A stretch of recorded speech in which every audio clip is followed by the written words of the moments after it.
Just thinking about it. And we're live. So Hey. I see we've got a few people in here, which is awesome. Hello, everybody, and thanks for coming in. Hopefully, Don't tell me I lost the interwebs. nope, we still see you. It froze. Hope Uh-oh. everyone's doing amazing tonight. Hopefully. Yep. So, Oh wait, there I'm back. We haven't lost. So this is our fourth roundtable discussion. So definitely getting some momentum, I guess, going on that, which is awesome. And yeah, I don't know. I guess we'll kind of get right into it. We've got just kind of going around my screen as it shows up. We've got Remy from Rem's Family Farm with us again. Hi, everyone. And Mike from Me and You Acres, and Darren from Thorhaven Farm. So I guess this is the round table. So tonight's topic, because I'm going to just go into it because I think we could get onto some of these questions for a little bit. Nice. So tonight's topic is basically technology. I keep freezing up, I think. Yeah, I think my internet's pretty bad tonight. You want to try mine?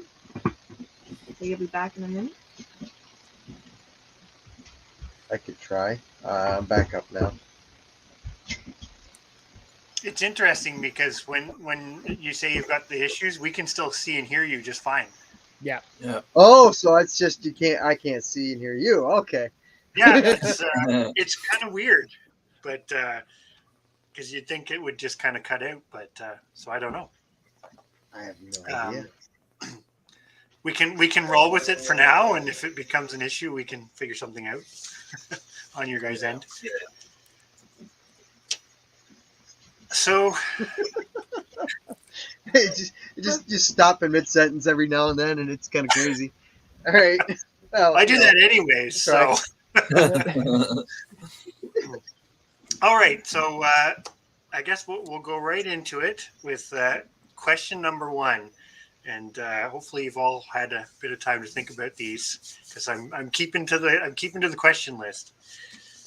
So the question is: the term technology is a broad and encompassing term that encompasses a lot of different things, from simple tools to complex robotics and software. So the question to each of you is, what's your opinion on types of technology that can be applied to the homestead? And this is super broad. So this is just kind of what are your general thoughts on technology? So we're going to start with you, Remy, because I'm just kind of going around the circle. Well, I'm a computer guy. So as soon as I have a computer at hand, I'll try to use it. And it's the same thing at work. You have the tool there, use it the best you can. But I mean, we're in a situation where we have to keep in mind that tomorrow it might not be there. If there's no more electricity, what are we going to do? I'm trying, how can I say it? I'm trying to do as much as I can with the computer as to like a schedule. I put all my seeds in Excel document. I have a bunch of formulas that calculates, starting from my last frost date, which seed I should start indoors, when I should start them, when I should be able to harvest some veggies. I do that kind of stuff, but it's not something that if there's no more electricity tomorrow, I'm not going to get screwed because I still have the envelopes. I can still go and get the information. For my garden itself, I don't really have anything. Like I don't have a nice tractor or I don't have any specific tools like that. I just use like good old shovel and a hoe and stuff like that. It's all stuff that if things go bad, I can still use them. But I started using paper. I went to dollar store and purchased a couple of calendars today. It was getting difficult for me just to manage.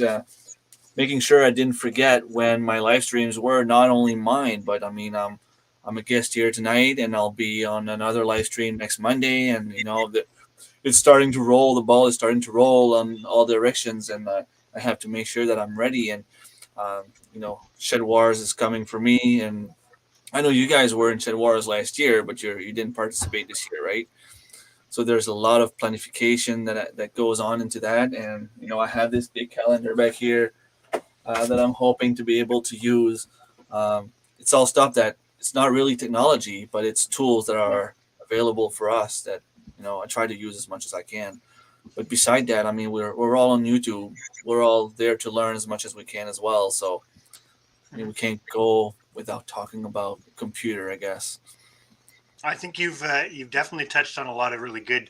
You've kind of gone the spectrum from like the simple stuff, like you say, hand tools, right into like software application for keeping track of things. So you've got a good spectrum there, which is awesome. So I'm going to go for you next, Mike. All right. I mean, I just like Remy said, I'm a big fan of automating it as much as you can. I'm hoping to get like down the line automatic waters or feeders for the animals if I can pull that off. Like an automatic door on the chicken coop. We've talked about that in the past. But just like you said, two is one and one is none. So if you have those backup systems, like if power fails, that's definitely what the homesteading is all about, is, self-sustainability, right? So, and I mean, like you said too, we're all on YouTube, so you have to have some sort of technology if you're doing this type of gig, right? So, yeah, I'm definitely a fan of it. And I mean, you have to have something. Like, what if, even if the grid went down and you had some sort of communication system on site, you could have your ham radio, or just your walkie-talkies for short distance. So yeah, it's just another tool in the toolbox. No, that I think that continues the theme of, it's like redundant systems in a way. You use the technology when you can, and that technology goes quite the spectrum. But Always have a sometimes plan the B. simple is good too. But and what about you, Darren? Yeah, definitely. It's one of those things that I think we all rely on, we all need, we all find helpful. It's the better things get, the better we can manage things around the farm, around the property, around the homestead, manage our own lives, that sort of thing. Again, there's redundant situations where redundancy where you've got backup plans to what you're using. You may not use it all the time. Uh, for example, with the tractor, it's great to have and really handy to have, especially with the cows and that kind of stuff. But if it goes down, then there's other forms that we need to rely on. So it's funny because I always hear, the whole question kind of brought up the one comment that you hear sometimes is where like, well, when people were actually homesteading, they didn't have tractors. Well, no, they didn't. But, at that point in time, they also had a huge amount of manpower that they could call in. They had probably draft horses. They probably had oxen, that kind of stuff where they had other means available to them to be able to move heavy stuff or plow fields or, lift things, that sort of stuff. So where technology has come in is it's helped us improve our lives. It's helped us move away from other stuff that might be more time consuming as well to do that kind of thing. But it's, there's it comes with the good and the bad. We've got to rely on gasoline now for the tractor. So if we lose that, then we're in trouble. But again, with draft horses or oxen, you're relying on producing food for them as well. So again, there's good and bad with everything. I think it comes down to time management, the effectiveness of some stuff. Like you guys were saying, put in water systems for the animals, put in other systems for the animals. So it allows us our time to go away or take a break from going out every day to, say, chip ice off the stuff or fill up the rabbits' water buckets or check on the chickens or that sort of stuff. Some sort of system in place where it allows us that time that we need to do other stuff. No, I think this has been a good introduction into this topic, and I'm lucky because I get to go last. I can just say that I basically agree with everything that that the three of you have brought up, because, like, going back to Remy's thoughts on it, it's that spectrum, right? And like you said, Darren, and I really like your one video where you did on the thrive versus survive, right? Even surviving, there is technology there, especially in Canada. Let's face it. But it's like that spectrum of simple to more complex, and then I think everybody said it about how it's time management, and it's using that when you have access to it to it's not simplify, but it takes some of the heavy lifting, for lack of a better way to put it, out, which kind of frees up your time for other things, right? It sort of simplifies your time in a way. Yeah. Mhm. But, man, no, I think this is a good start into this. Well, if you look back though too, homesteaders in their time and in their era, they all took advantage of technology of their time. So they were using the most advanced technology that they had available to them. Oh, absolutely. Yeah. And if you look back, if they didn't have the best, or like a plow for their field, or certain things like that, they would use the best one that they could. So yeah, homesteaders might not have had a tractor, but if they had access to one, you better believe they'd been using it. Mm-hmm. Well, and I think that, like what you said, Darren, about draft animals too, right? You would have ran the gamut from, I mean, you can do draft work with dogs and goats. Are you going to plow 10 acres of field with them? Probably not. But that's kind of like your point, Mike. It's the technology that surrounds those draft animals is what you have, is what you would have used. And when you had the opportunity to upgrade that, even long ago, people were doing that. I think that's a really important point. Yeah.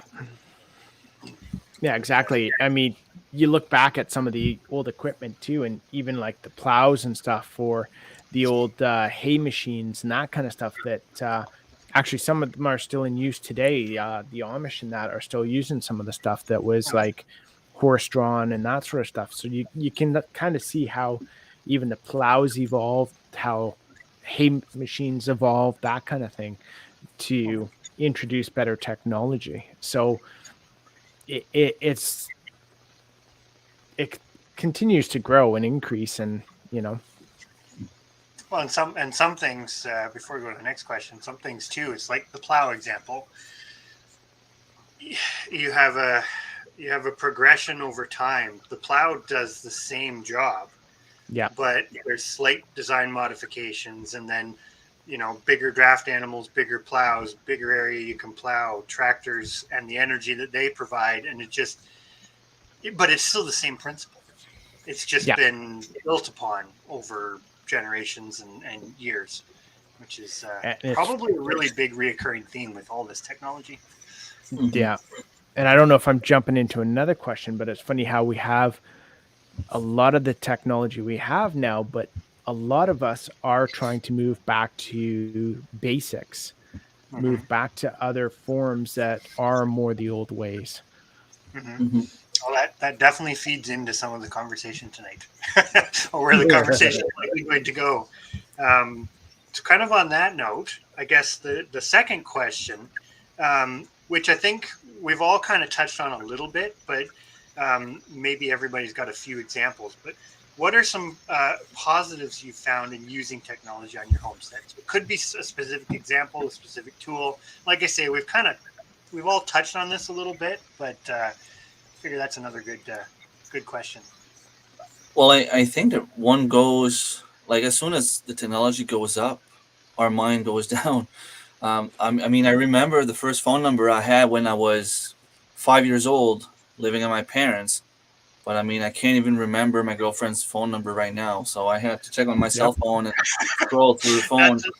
That's a really good one, because like, if technology wasn't there, would we really be worse, or would it be better? Like, I mean, I wouldn't have cell phone to put my stuff on. I wouldn't have emails. I wouldn't be able to contact other people like you guys because you're far away. But at the same time, would I be able to make some new friends with neighbors or, well, not my neighbors. They don't like me, but um, there will be different ways that we could do things, I guess. Mhm. No, that's fair. What about you, Mike? Yeah, I would have to stick with the communication. That's been the biggest game changer for technology out here. Um, we use walkie-talkies to talk to the neighbors because we don't really have cell signal where we are right now. We use the computer or our phones for FaceTime to talk to family that 3 to 8 hours plus away. Um, we'll be able to call and use that technology to set up appointments, look up things and how to do, just YouTube videos even on how to do things. Because, like, unlike some people where we went out and we had an idea what we're doing, we just kind of jumped in both feet, right? So we're kind of learning as we go.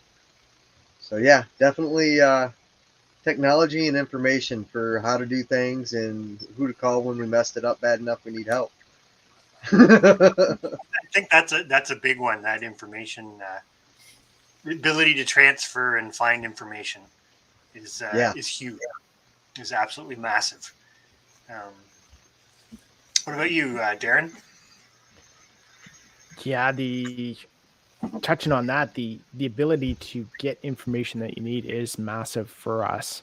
I mean, everything from planting zones to um, how to look after some of the different plants and veggies and that kind of stuff. It's like getting that information is crazy. But for us, I think it's an older technology, but going with the cattle crush. So instead of having, you know, tying up an animal or having old wood stock corrals, that kind of stuff, we we bought the metal one. So now we can basically hold the cow in there and give them their shots, do the artificial insemination, that sort of thing. So that was a huge step up for us in what we had before, just having the wooden chute and throwing some timbers and plywood or timbers and 2x4s and all that to try and stop the cows and hold the cows that, you know, if they were going through or going over, they would. So it's a nice jump up in technology there. Well, that's actually a really good point too, because that kind of goes into like safety, right? Oh, Because it's huge that way. Yeah. yeah, as in a way, as technology gets more complicated, and I think you see that with some of the older. I'm going to say generically, I'm going to say the older tractor technology, right, where it's beneficial, it saves time, but it's dangerous. Yeah. If you make a mistake or use it the wrong way, that can have pretty disastrous results, and has had disastrous results throughout history. Yeah. So yeah, that's another good point. I think this one's actually hard for me to follow because you've all brought up really good points. I agree with the information because I think that's where the world's no longer a small place, right? And you can learn things from people in Australia on how they're doing stuff. It may not all be perfectly applicable to your situation, but there still might be little tidbits in there where it's like, Yep. hey, that's a good idea, and you would have never seen it otherwise. Similar soil, lack of rain, too much rain, wind conditions, clearing land, all that kind of stuff to deal with. And you get to pick and choose that now from all over the world and compare it to your own situation. And you can take Which bits and pieces from everywhere and just blend it all together and do what you want with it. Yeah. Yeah, and then you're still the knowledge is still getting passed down, but it's a different flow of knowledge. Yeah. But I think I'm gonna be the oddball here. I'm gonna say I think for us something about technology is that some of that simpler technology has, I'm gonna say it this way, saved us in a few instances, or at least allowed us to keep moving forward. something as simple as digging post holes. I'm not going to say it's more work, it's more physical work, but at the same time, some of those older pieces of technology, some of the augers and stuff, the handheld ones, and we are lucky that we have a soil type that they work, because they know they don't work everywhere. But we wouldn't have been able to progress if we didn't have that older, simpler technology. So yeah, this has been another good spread of experience and thoughts on it, which is great, because if somebody was, they'd never homesteaded or never grown food for themselves ever before, like, I think that's where the part of the technology with the information can almost be overwhelming, because where do you start? Yeah. It's once you know a direction and okay, I'm going to raise rabbits, just pick something out of the blue, then you can kind of narrow it down, exponentially. But if you're just going, how do I grow food? Like, where would you? There's so much it's almost like an information overload, which kind of goes into my next question, which is, do you think? Sorry. What are some negatives you found with technology? And I think I'm going to reverse the order here briefly, but I think that is one negative, and I'll add I've got two. I'll add my second one after everybody else weighs in. But I do think, for as much benefit as information transfer can give us, there's negatives with it too, because there's so much information to sort through to try to make a what do they call it? Critically think your way through something if you're starting it for the first time. So I do think that can be a negative. Well, I think the main thing is we get dependent on it. Like I said, can't remember a phone number now. If it was back in the days, I would either write it down on a piece of paper, and I would have my piece of paper somewhere. Like, it's funny because the guy that came over last year to do the tilling of my garden, I was he's actually one of my high school friends' father.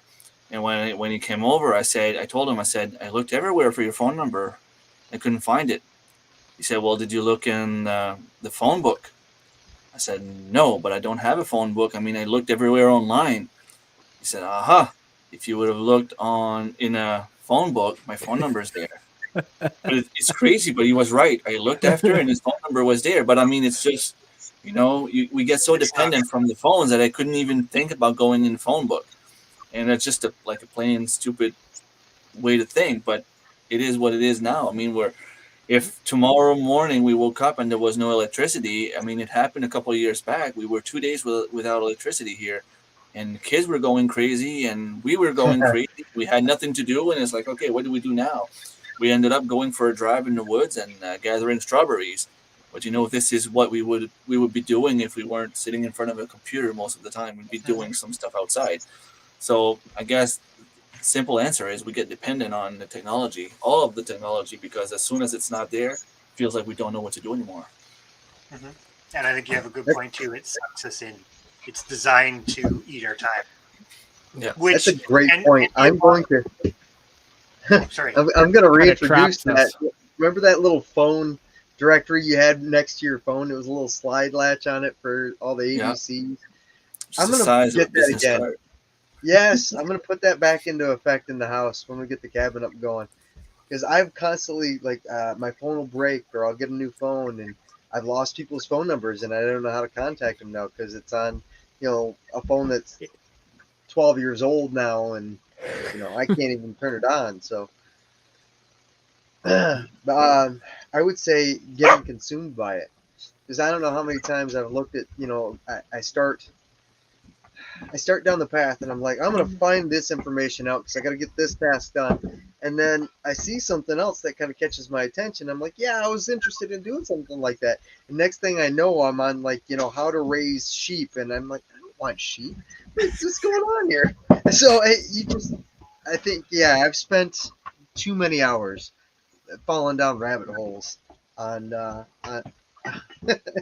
my dog's going nuts today. Again. Hi. You want to come say hi to everybody? Here. Come say hi. There. Fine. See? Yes. I know. I love you too. Yes. Okay, go. Yeah, that's been the biggest detriment with having technology out here is I tend to I like to say it is like I can't see the forest for the trees. So I'll get caught up in, a YouTube video or like, scrolling through my phone or doing something and I forget to enjoy, just being out here.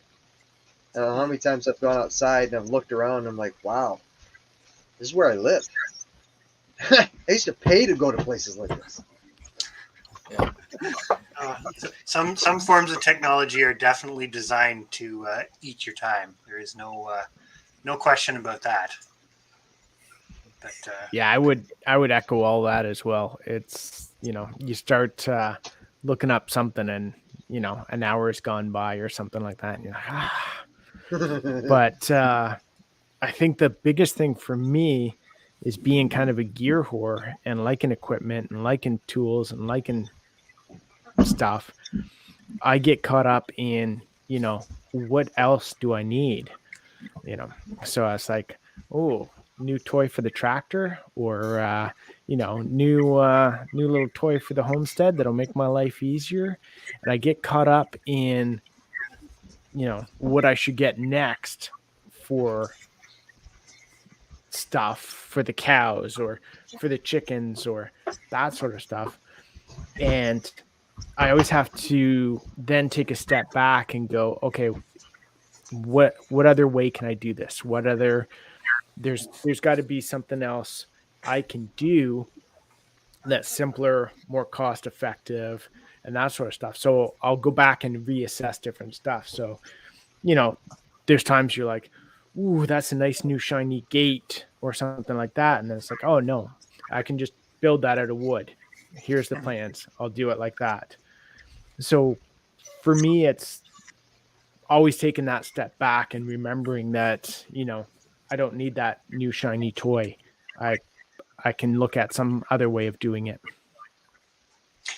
that's a good point that could go off on a big tangent to just homesteading in general, because it's not even necessarily the pieces of technology. Like you could do that. It's like, ooh, it's like the ooh squirrel mentality, right? Of like, ooh, Yep. new kind of chicken, ooh, a new kind of this, a new. Like there's always that temptation. Yeah. So yeah, I guess the kind of the reoccurring theme is like that focus, right? It's there's parts of it that are almost designed to take your grab your attention and take your focus away from things. And then like you just said, you almost have to step back and go, whether it's while you're doing research or chasing that rabbit hole or looking at getting new equipment, you almost have to go, okay, before I keep going down this, I need to reassess. And that's one of the big things. We want to clear the back forest a bit more. And I keep looking at one of the grapple hooks for the tractor, and it's like, ooh, nice and shiny. And, it would make our life so much easier because we cut down all the branches off the trees and we take those trees and use those as posts or structural buildings. But then we have to clean up all the branches. So it'd be like, oh, if I had that, I could just come in, pick up all the branches and take them to the back or take them to the fire pit. But it's like, no, it's fine. I'll get my exercise. Just, it's all good. I don't need. And then you're like, oh, well, then I need a bigger tractor to make that fit on with the new hydraulics and, pick up larger stuff. So then I could pick up the trees themselves, Well, that's that balance too, right? Because like you said, there's no question a tractor allows you to do a lot of things that you physically couldn't do. You couldn't do with draft animals, and in a time frame that is like a fraction of. And the bigger the tractor, the faster you can do it. Right? It's like that's just it. So, but again, we've talked about that before with, like you say, clearing. Right now, if you have a big enough machine, you could take 100 acres and you could level that. As long as you got a big enough machine, it's gone as quickly as you want it. Yep, gone. Exactly. But yeah, it's that balance again, right? Because like you said, it all comes with a cost. Exactly. And is it time or resources or Yeah. Yeah. Um, yeah. I don't know. I don't know. I don't have a lot of more else to add to this other than kind of feeding off what you said. Sometimes the technology makes it more complicated. And because I am not great with things like tractors and machinery. I'm okay with, I'm going to say it, simpler machines like I have a bad track record with chainsaws, but smaller engine type machines. But we didn't do well with the tractor. And a lot of that was because it's not that I couldn't have learned it. I could have eventually, but we still had to keep going. And that's what I say about the simple stuff almost simplified it. It was physical work of you had to dig the hole by yourself to get the fence post in. Yeah. But the time that was saved not fighting with the tractor, like we lost weekends fighting with the tractor trying to get it to do what it was supposed to do. And in the end, it didn't work, to put it bluntly. So sometimes that simple stuff is. And even with the simple stuff, talking about like, setting up automated feeders and automated doors for the chickens and that kind of stuff, you start getting stuff for that and realize, oh, now I need another part to go along with that. And now that I've got that system set up, well, maybe I should do this little add-on as well to make it easier for, the feeding or, cleaning out the chicken coop, or it just, It gets can, more yeah, expensive. Snowballs never end. It adds on. Yeah. Yeah, yeah, it's more expensive in the end. yeah, And another thing is, the more moving parts something has, the more things can break.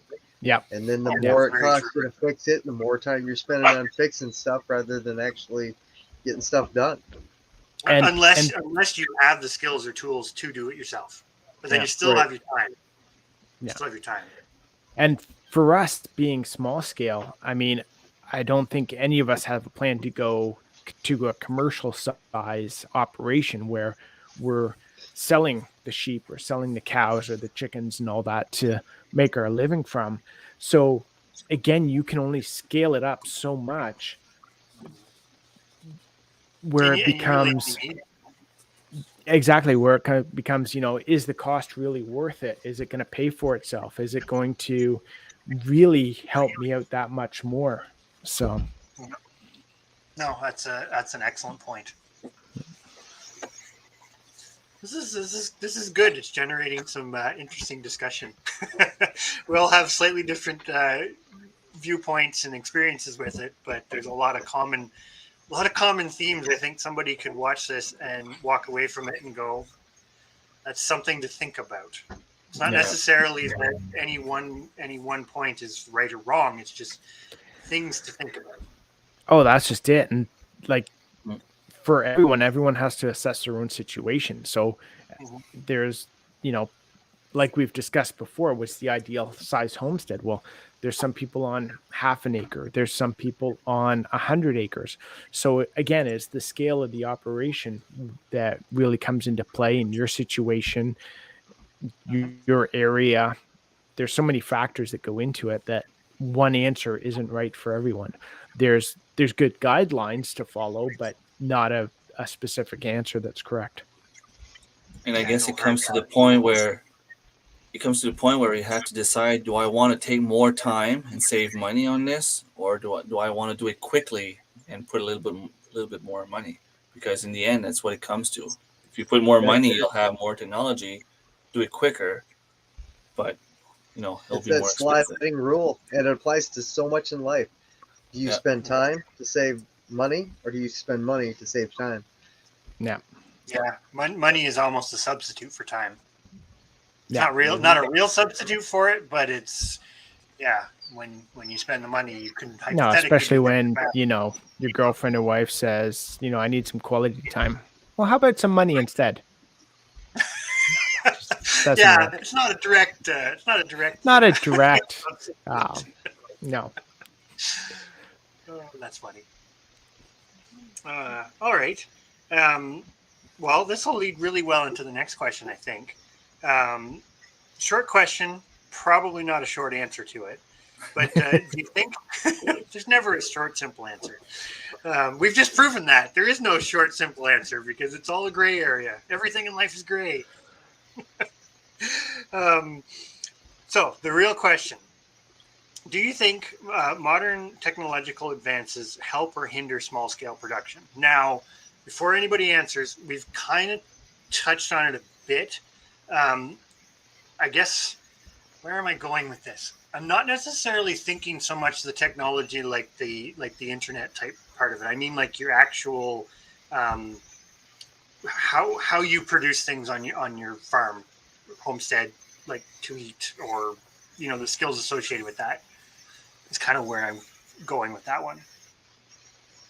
That's a tough one.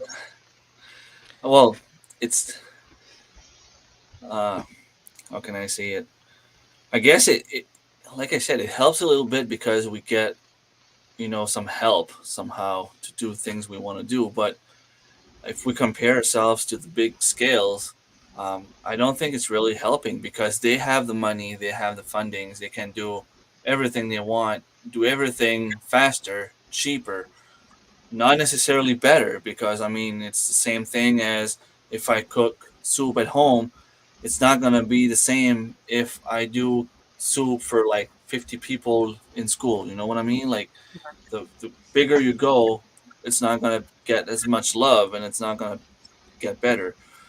But it we that's the way we have to think as homesteaders, is that what we put on our table at the end is better than what we buy at the store, because that's what it is. The people in the store, what you buy at the store is something that's done cheaper, faster, with more technology, with more investment, with more money, like everything you can imagine. To lower costs to produce it and increase profits. That's Yeah, the and metric. it's not necessarily better in the long scheme, because we get more cancer now, we have more illness that can't be cured. I mean, of course people are living longer, but people are living sick most of the time. Mhm. Yeah, that's a huge topic in of itself. And, and But it doesn't need to be like a serious illness. I mean, just take for example myself with my stomach problems. In the winter, it gets bad. We don't have fresh fruits. We don't have a garden. What do? You want to save money. You'll go out, you'll buy a bag of chips, you'll buy, the cheap stuff. You'll go at dollar store, you'll go at Walmart and buy all the snacks they have there. It's not good for my stomach. I always have stomach problems. I end up needing to take medication. In the summer, I get fruits from the garden. I get vegetables from the garden. My health is way better. I get more exercise. I go outside. I have some vitamin D. Like I don't take any pills in the summer, and that's where I want to get. I want to be able to preserve, and I guess use those technologies to be able to preserve more food. So on the long run, that I can have better health. so what you're really saying is it's a super gray area. Yeah, it is. It is all like, I mean, we wouldn't be able to preserve as well, I should say, if Yeah. we didn't have a freezer, if we didn't have electricity, if we didn't have a dehydrator, if we didn't have a grinder, if we didn't have all that kind of stuff. So those are all like small things that we use. We could do it in another way. It would be way more time consuming, and I don't really have the skills at the moment to do all those things. Mhm. No, that's Yeah, an excellent point, actually. Yeah. I think it is a big gray area because it depends on, like I said, everything's a tool, and it depends on how you use it. So yes, you could go ahead and create a watering system for an irrigation for your garden that watered it exactly. You just hook up a little timer to it, which isn't super technological, but it is a technological advance from, say 200 years ago. Mhm. And you could, you know, and automate all that, and it could save you all that time, which would allow you to produce more in another area. However, if you went the route of chemicals, and I would assume we're all on the same page with that. You could introduce, carcinogens and cancers into your food and stuff, and that's kind of why we're doing all this, is trying to get away from all that artificial, you know, Yeah, I don't know how deep I want to get into that. No, but definitely know what you mean, because that's all technology too.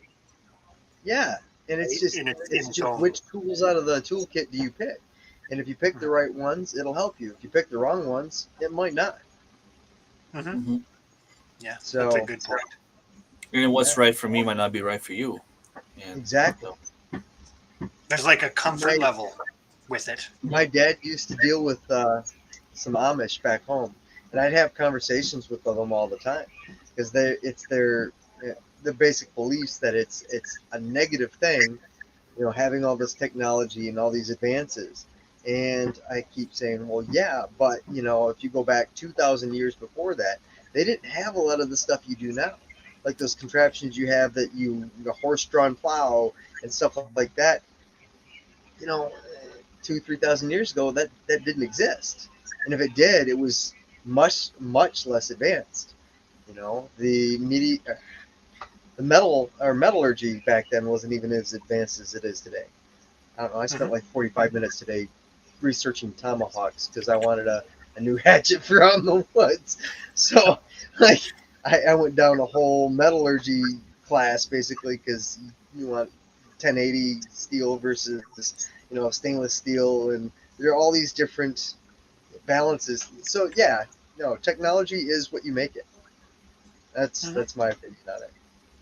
Literally and figuratively. Exactly.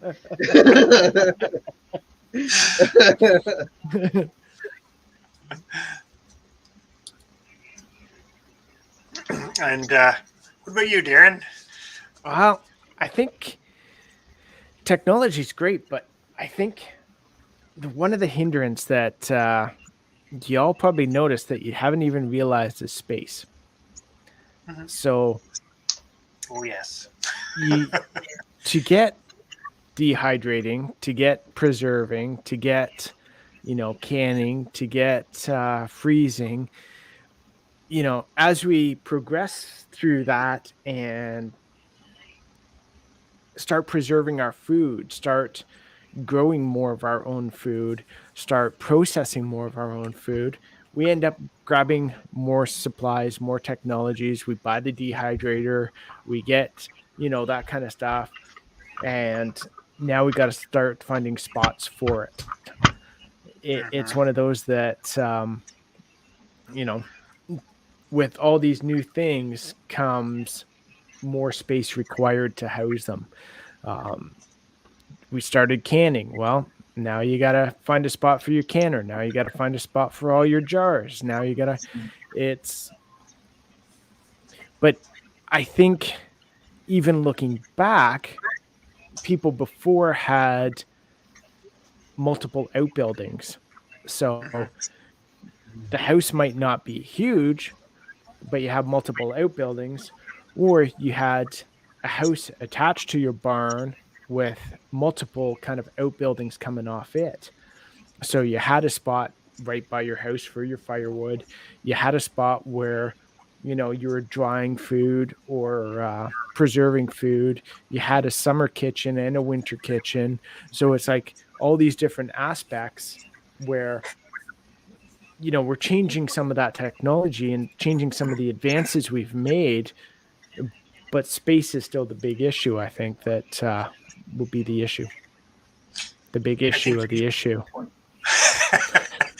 I think you just touched on potentially a future roundtable discussion. I'm just going to put this out here. Kind of the minimalism or the tiny home type movement, and I, how I that I don't affects. think minimalism exists in homesteading. I, I I agree. I would argue that any day with anyone who says they're a homesteader and says, "Yeah, I'm a minimalist." You know what I mean, homesteader. You end up, not to go down this rabbit hole too far, but you end up, it's a change, right? Instead of having, and you kind of said it earlier, Darren, right? Like the tractor, you get looking at stuff and it's like, oh, I could use this or I could use that or Oh yeah, this, that, whatever. And it changes, even canning. It's like that compulsion to go out and buy more cans or buy more lids or stockpile more cans or stockpile more lids, or simple things. it's a change. It's a change in lifestyle where your focus on technology goes to those things that have practical application. Doesn't mean it makes it simpler, because you still need to find a home. Everything needs a home, whether Yep. it's alive or not. But it's very different from I don't know, kind of putting your money into other forms of technology, right? That still take space, still take time, but maybe don't provide you that return or benefit. Oh yeah, Um, I think like Mhm. in that kind of aspect, you know, buying something that we are doing, like buying get cans for canning, buying a canner, buying a dehydrator, buying another fridge or freezer for preserving, um, buying the vacuum sealer, that kind of stuff. It's like I for me myself, probably you guys too, you'd rather spend the money on that than buying an extra decorative table for the walkway, or you know a I don't know if anyone used to do it. You go to shopping and oh, that vase would look good on that end table. Oh well, now we need something to offset that and make it look good in the entrance hallway. Well, now we need a painting to go above that. Like, don't do that anymore. no, I was We gonna had a say six-bedroom we're like house. the opposite right now. Yeah, we had a 6-bedroom house. All the kids ended up growing up moving out, and now you got all these empty bedrooms. You're like, well, you can't just leave them empty. Now we got to build an office. We got to build a games room. We got to build, So yeah, That's my it goal. just it never ends. Yeah, no, very true. Um, yeah, another round of really, really good. I don't know, really, really good conversation. I guess my thing about, or my, I guess, second thought to the hindering, I definitely agree with like what you said about you end up needing extra infrastructure, not necessarily technology, but infrastructure to store it. Because that was it was one of the big deciding factors with our tractor. We were like, well, we can use the barn to put the tractor in, or we can use the barn to put the sheep in. We can't really do both. So we'd end up having to build another, 20 by whatever building and get all the permit, because that's oversized. So it was like that was going to be a huge, in addition to the maintenance cost and everything else, that the price just started to snowball for us. And we have a lot of outbuildings and stuff, and we still couldn't really figure out a way to retrofit it. But similar to that theme, I think definitely technological advances help, because I think we've pretty much proven it. It's like the simple, the quote air quotes, simple plow. And there's discussions on that point too, but you can see the advancements over time as to how that technology is used and how that allows us to grow food in different ways. I'm not going to judge whether it's right or wrong at this point in time, Well, but that's just it for for something like the plow. We could say it's advanced so much, but now we're all trying to go the other way. not use a plow. So it's Yeah, like, very, very true. yeah, Um, I think the one hindrance to technology is, I think you touched on it first, Grammy, with the not in the same league of scale as what we're all trying to do, but when you start to get in, the real advancements are happening at the higher level production. I'm just going to put it that way. But Mhm. some of the stuff that's coming from that, and again, this is kind of like what you touched on, Mike. Not going to pass judgment, because that's not the point of this discussion, even though I think we all know our opinions on it. But it's like what you said about the pesticides and herbicides. There is entire generations that was amazing. Now, Mm-hmm. we look back on it now, and maybe that was a mistake, but that allowed them to do things that nobody had ever done before, which that's technology doing exactly what technology is supposed to do. yeah. And now I'm going to pick on dairy farming, for an example. You have robotic milkers. There's some pretty interesting stuff about that, as far as the comfort of the cow, and from just the milker, not the barns and stuff they're kept in, but just the milker, of how that can actually be beneficial and increase your production. But that's a great example. That's not available to us, right? That's the technology exists, but is the technology being used for the betterment of society, or is it being used for the accumulation of wealth? I think that is a huge hindrance with technology, which is a whole nother topic in itself. Yeah. I'd almost they- say regulations are the big hindrance there. Well, yeah, that definitely factors in as well. But we won't go there tonight. No, we won't go into that tonight. But yeah, they definitely go hand in hand often. So on that note, this will lead into the next one, which it's a question, but I kind of think it might be. It's not going to be a debate, but it may be a bit more of a discussion. So we can kind of go around the group, but we may just go wherever this takes us. So I'm going to read this one out because it's a little bit longer. So homesteading, or growing your own food, and the multitude of other skills that accompany this lifestyle is often looked at as a quote, kind of back to the land or a simpler life movement, which we've touched on that. This is sometimes a stark contrast to the speed at which technology, particularly the digital world, progresses, which we've also touched on that too in a few different points. At times, the homesteading lifestyle can be looked at in a way as a divergence from the modern high-speed, high-tech society that we live in. As I'm going to say, Western, just because I don't have another label. Labels are tough, but the hard work and time involved in homesteading is a really stark contrast to the promise of I'm going to say it, easier life through technological advancements. So, with all that being said, is there a balance between the two? Basically, this high-tech, modern world we live in, and we've all basically said it: the hard work and labor of chasing the simpler technologies. Do we, as a group here around this discussion, what are our thoughts on finding a balance on that? Is it possible? You guys let me know when you do. And tell me how to achieve it. Well, I certainly can't say that we have found that magical holy grail of a balance, but yeah, I figured this one could be interesting, or it could be simple and just we don't know. Well, I don't think there's any perfect balance. Because right now I have a full-time job. I work with computers and technology, and I get home and like you said a word that kind of stuck in my head.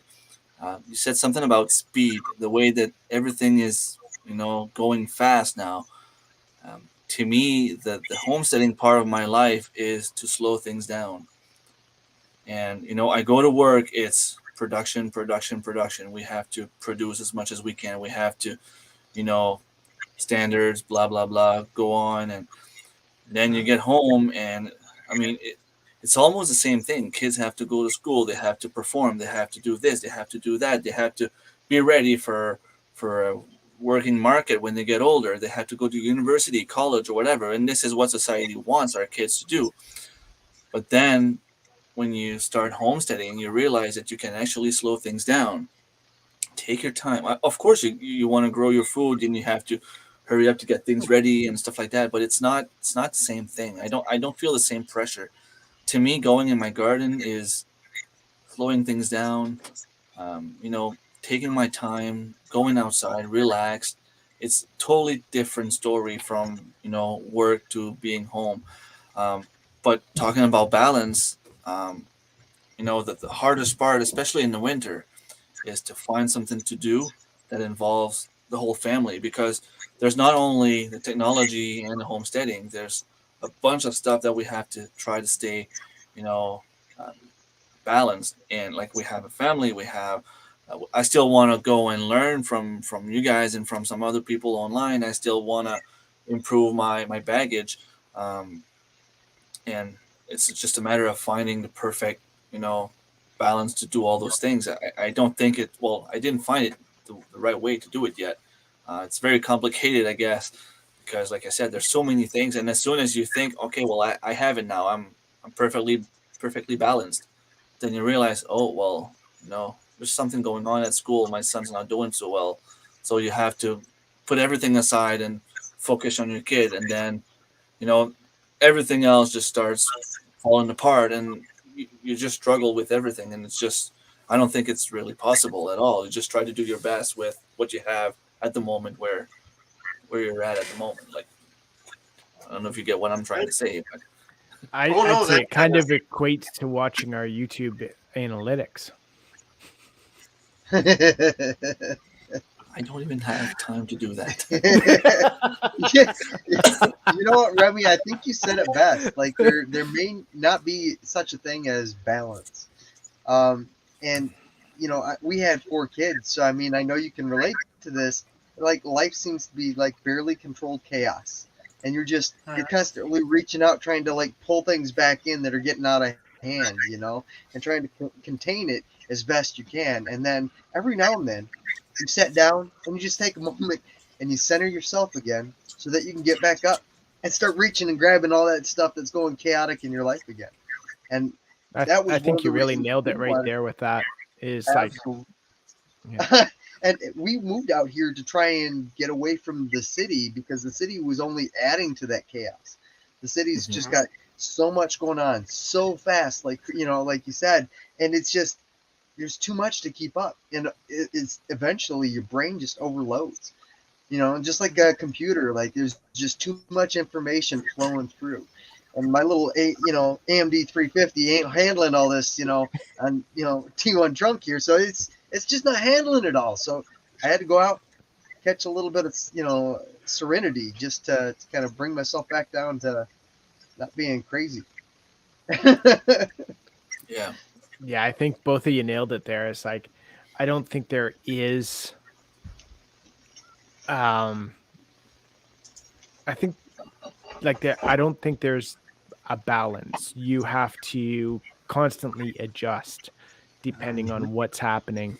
So, if I have a bad day, I'm thankful I can just like look out my windows here and see the woods and see the animals, and take some time and sit in the hot tub and watch the cows and that kind of stuff, or take a walk in like barefoot in the moss in the back forest.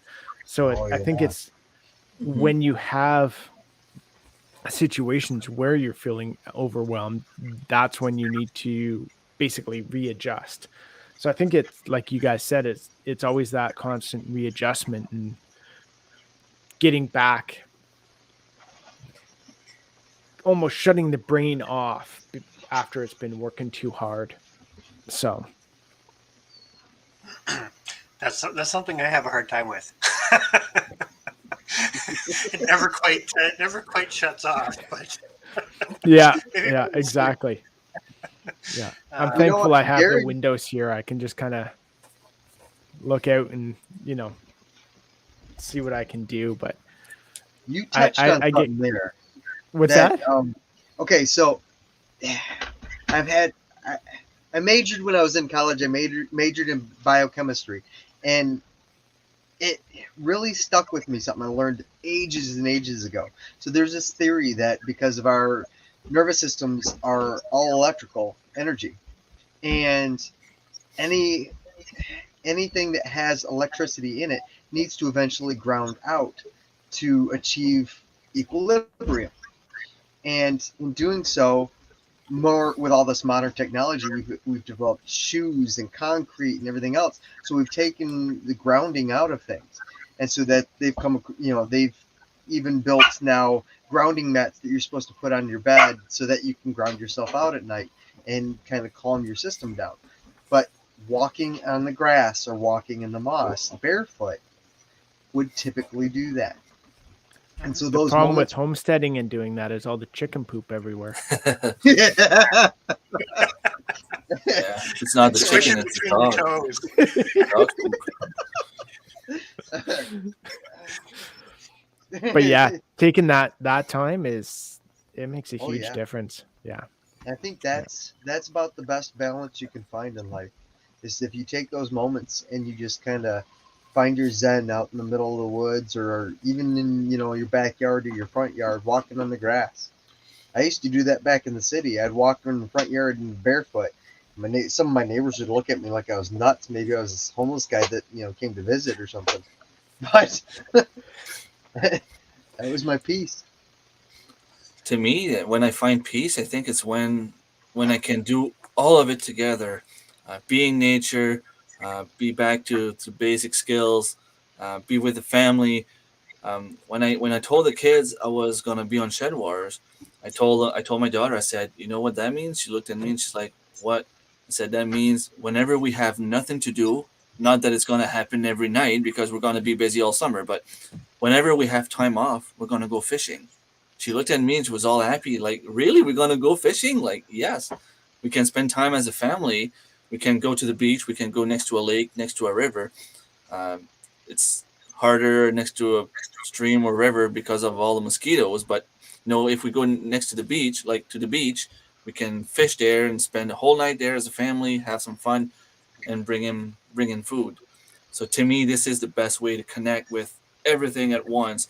But it's not like it's something that we can do all the time. But I mean, whenever we do it, for that moment, I feel that everything is even and balanced. This is my balance point, I guess. No, this is a good conversation because I think I'm just going to sum up kind of what I'm hearing from all three of you is, throughout this whole conversation, we've all kind of been able to say there's some really strong points to certain pieces of technology, and it's different for each of us, and etc. But at the same time, um, we're all doing this, yes, to feed ourselves and stuff, which is kind of kind of a necessity, put it bluntly.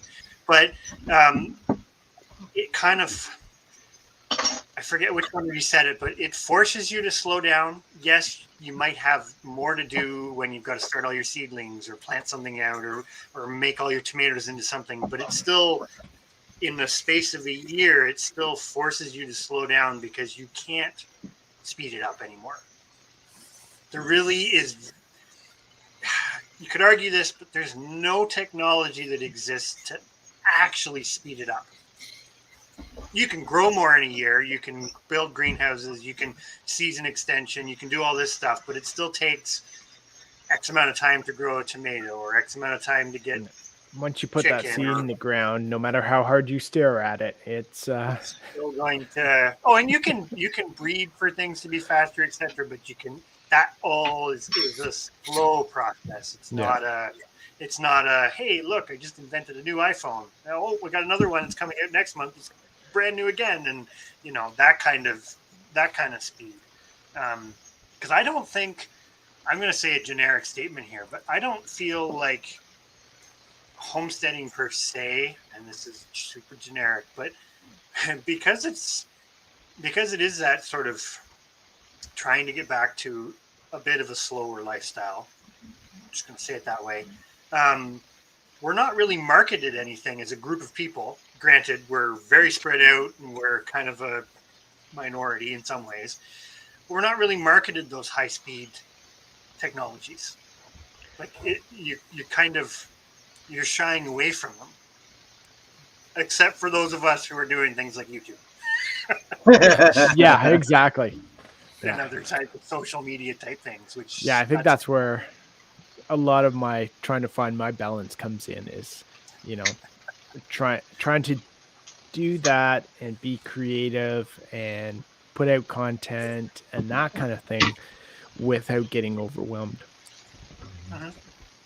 No, and that's a really good point because it's not applicable to everybody who's growing food, but I mean, No. definitely the four of us, and there's definitely others in the chat who can Yeah. relate to that. It's like that. I'm going to just say YouTube. I'm just going to keep it to YouTube, not including other platforms. But if you're doing YouTube, the vast majority of us we want to grow our channels because Yeah. that helps us do what we're doing, right? We're using that technology. I mean, call it what it is. We're using that technology to hopefully one day help us support. I'm not even going to call it a hobby because I don't really think growing food is a hobby, but that endeavor of growing our own food. Um, but I think a lot of us intrinsically do want to share, teach as well. So we're using it for that benefit that we identified early, but it also has a toll. And I think I'm going to equate it back to books. To write a book, that's a slower process. It always has been, right? Because it's something physical. When you go back to the old style books, where you actually had to write it out. That's a really slow process. So you were investing an exorbitant amount of time, but it's not all condensed into, okay, you've got to write this book in a week. You could have been years writing those old, handwritten books.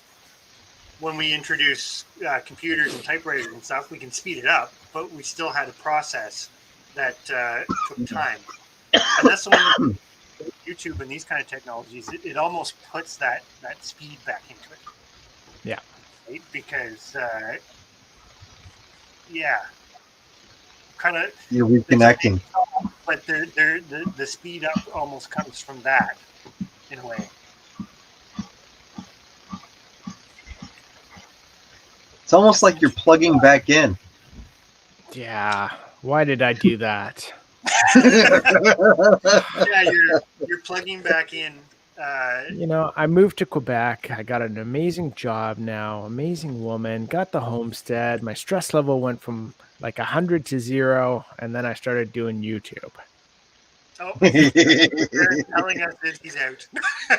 And then I'm looking at the analytics, and I just no. But for me, I love it too, which is really nice. So I love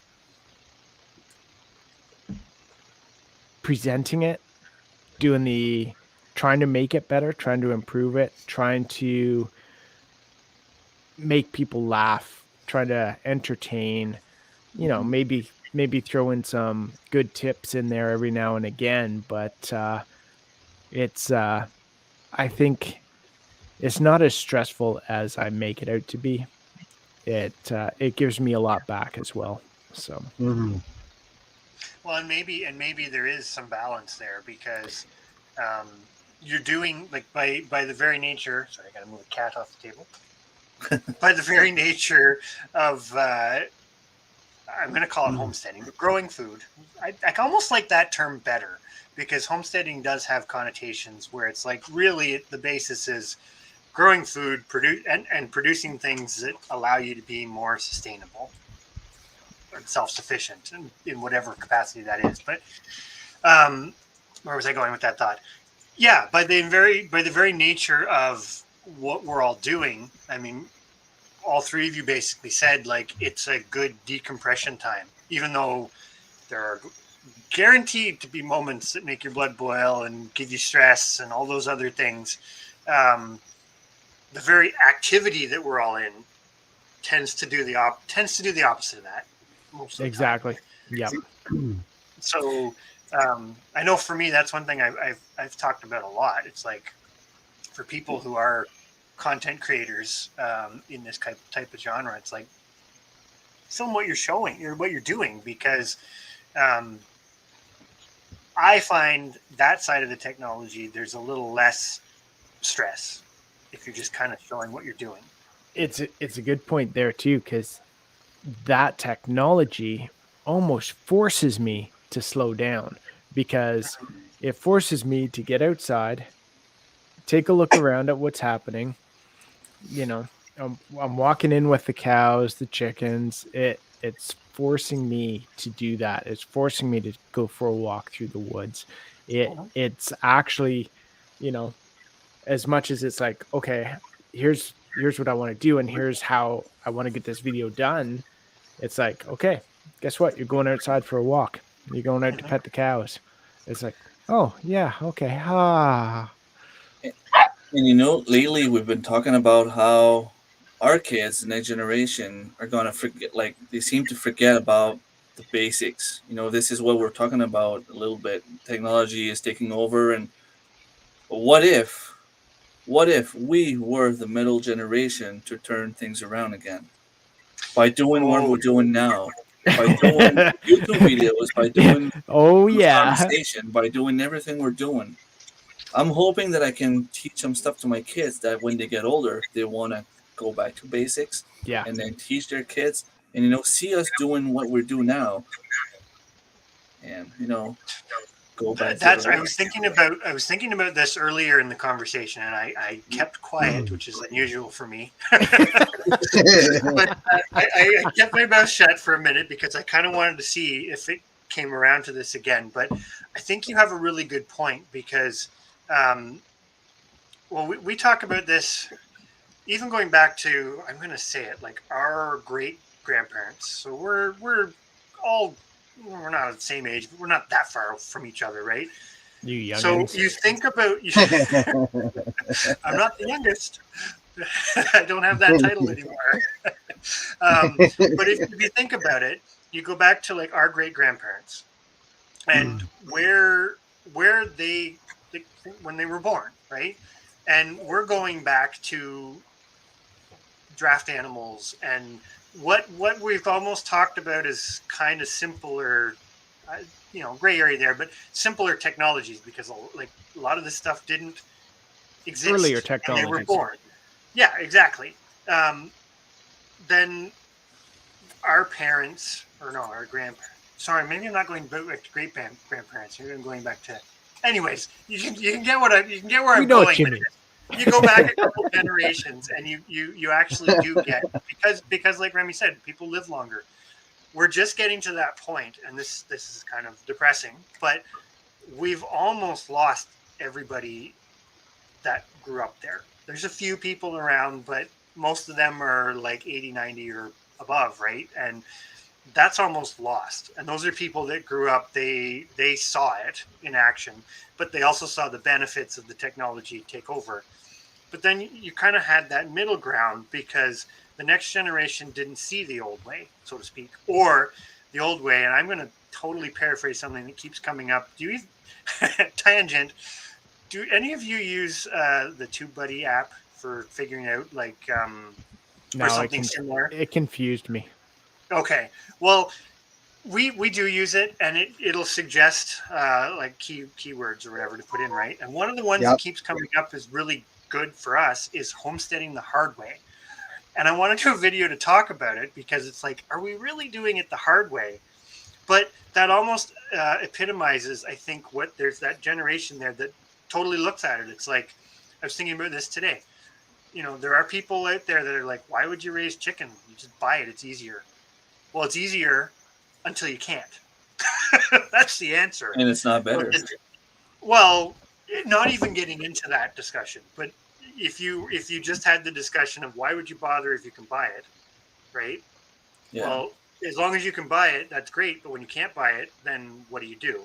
And I guess where I'm going with that other generation that I'm saying is basically gone now. They lived through where there wasn't, so they understand it. But that middle generation, I'm genericizing this because I can't put it to a certain age class or anything like that because it's not that simple. But they didn't see when it wasn't available, and I kind of feel like we might be going to see that again.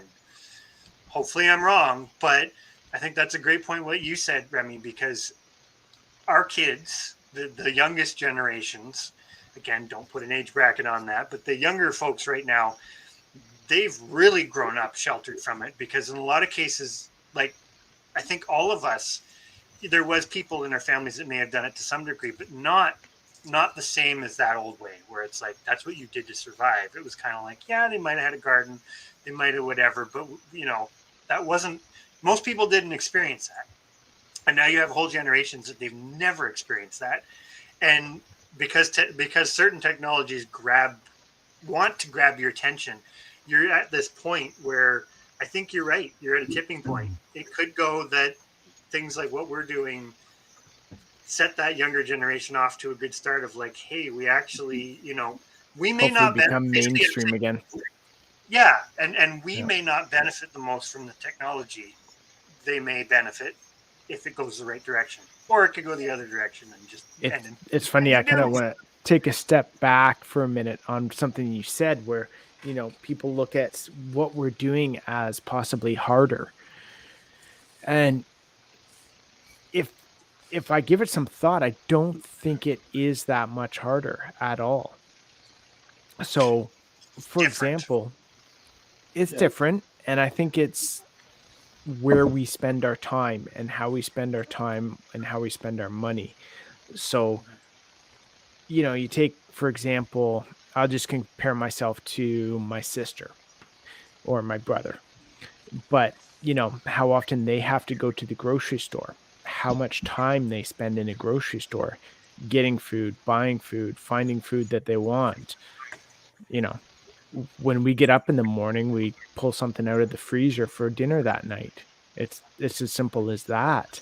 So we don't have that same amount of time or pressure or pushing a shopping cart around the grocery store like we still do it, but we don't have the pressure to get the meat or as many vegetables or that sort of thing anymore. It's a totally different, it's much more easy and less time consuming. I think that goes back to the comment, and it's not a proper term necessarily, but the one question where it was like that promise of an easier life that technology offers. And again, super generic when I'm saying that, but um, that's almost the crux, right? And maybe this is all part of the balance too, because technology hypothetically offers this golden egg of, I'm going to say it this way: move to the city where everything's centralized, and all you have to do is go a block down, and you can go to the grocery store, and you have unlimited access to variety. Yeah. And I Very mean, appealing, nowadays too, you can basically have all your groceries delivered if you're in the city. So Yeah. and Yeah. and it's extremely appealing until it's not there. In which case, then this harder lifestyle is way more appealing. You know what? I saw somebody mentioned in the chat too that there are heavy restrictions in the city on what you can and cannot do, just like Rem's dealing with, where you can't raise chickens or you can't raise, so many of these things. I remember hearing about in the Great Depression that they, back before the Great Depression hit, they had those regulations kind of in place in certain cities and towns. It was kind of frowned upon, or they would, but the government lifted all those bans during the Great Depression. They had no choice because you didn't Exactly. have the ability to feed everybody. And this is something that this is a catch-22 because uh, there is valid points to having some restrictions, i.e., if you were in a highly dense metropolitan city, do you really want somebody on what would be a small lot with like 5 cows? yeah, That it exactly. Yeah. and I'm going to say it, throughout human history, that type of stuff has happened. This is Mhm. again where we can learn from mistakes, right? I mean, I'm going to say it with pigs. Look at the history of pigs in Europe and why some cultures won't eat pigs. There are legitimate reasons for it. Is it the pig's fault? No, it's what we did with it. But on the flip side, you've got a good point about they lifted it because at the time, and keep in mind, populations were a lot smaller at that time, but there That's wasn't any true. other way to feed everybody. Now, Mhm. fast forward to today when populations are huge. What happens if it's not there? A lot of Mhm. people are gonna suffer. And so that's another balancing thing with the technology, right? We've been given that golden egg of the promise that the technology will fix all of our problems. And I'm going to say it for some things. I'm a little bit of a believer with some of the grains. There is some legitimacy to it because when you get looking into grains, it's very hard and very labor intensive without some of the newer technologies to grow enough grains to actually feed our populations.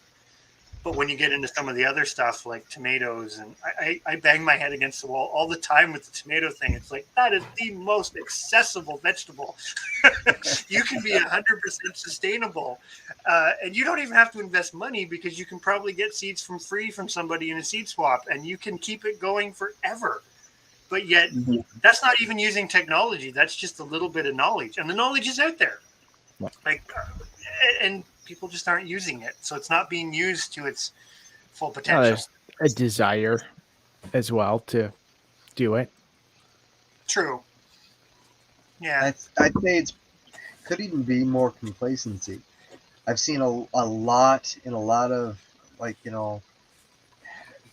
a lot out in our culture that people just become, not, maybe complacent's not the right word, but they like the lifestyle that they're given, like the comfort, the ease of everything, the simplicity of just going to work, doing a job, getting paid, and coming home.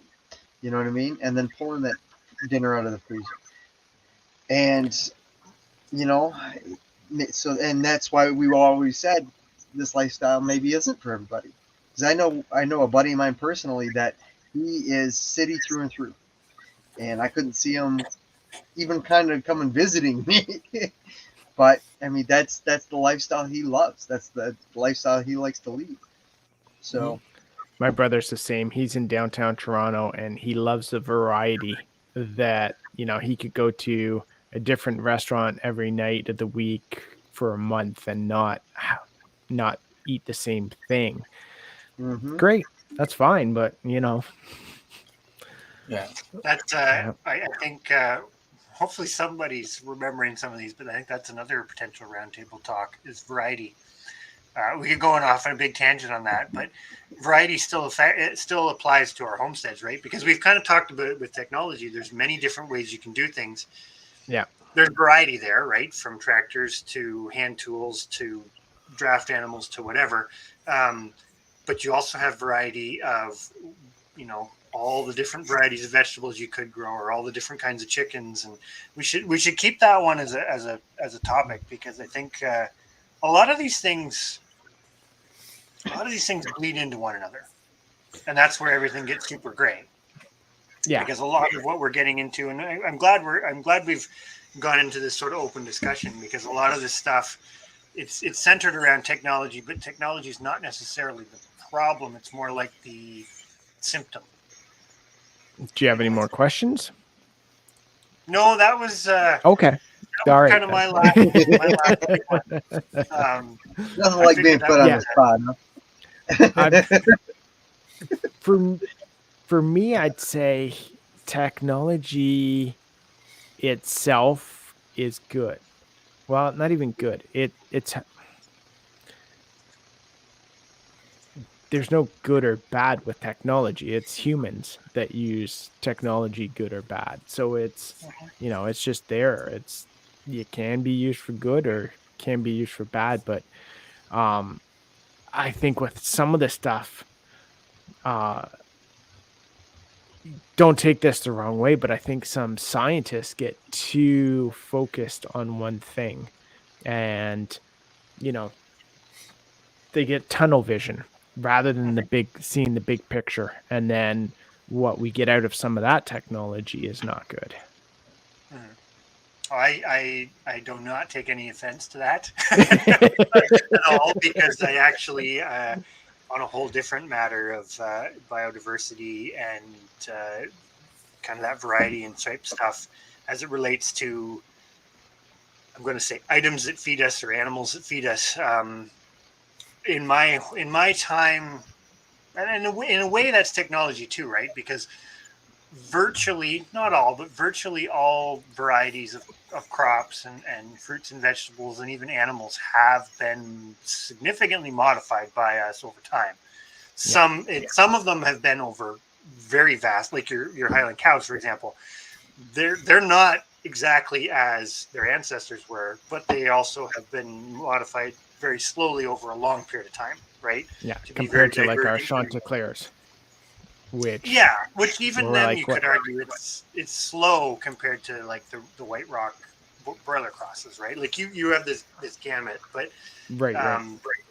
I do see what you mean about the tunnel vision with the technology, and how, again, there's only one right answer, because spoiler alert, I'm trying to come to terms with, I'm quite adamant about learning how to keep breeds alive, whether that's animals or plants, etc. But then I also see a different side of things where, well, this is going to sound funny coming from me, but where potentially hybrids and things may have their place, but it's kind of figuring it, because that is technology too, right? Even if we don't always think of varieties of blueberries as technology, it still is, because we've created it through various means. But how do we apply that, and do we apply it differently in different circumstances. Like a dairy cow, any breed dairy cow has been bred for high production.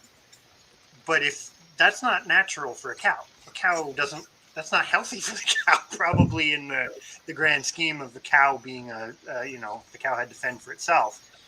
So if you don't keep selecting for it, you lose that over time, right? So that's a whole nother drifting tangent we could go into, which we won't go into tonight. But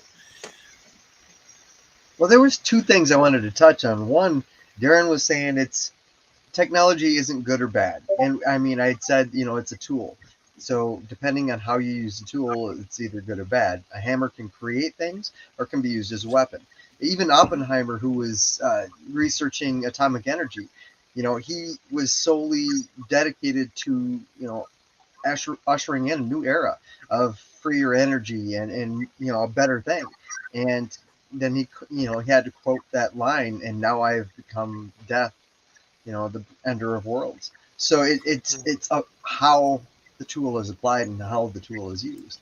And another thing, and I don't know a lot about different breeds and things, but it always comes back to, I keep thinking about dogs. And from what I've learned about dogs is in the pure breeds, they're more prone to health issues. So a mutt or a mix or a hybrid tends to be a little healthier. They tend to live longer, though they're not, in demand. It's just perhaps that's not technology, but evolution. well, and you could argue that technology, quote unquote, evolves too, right? It's like what we said about the plow. It has changed over time significantly to suit different needs, and been reinvented across the world in different ways for different soil types and this, that, and whatever. Billy Akers, number 3, has a good point there. Well, this is an idea I had for a while, and I'm hoping to be able to accomplish this challenge in the summer.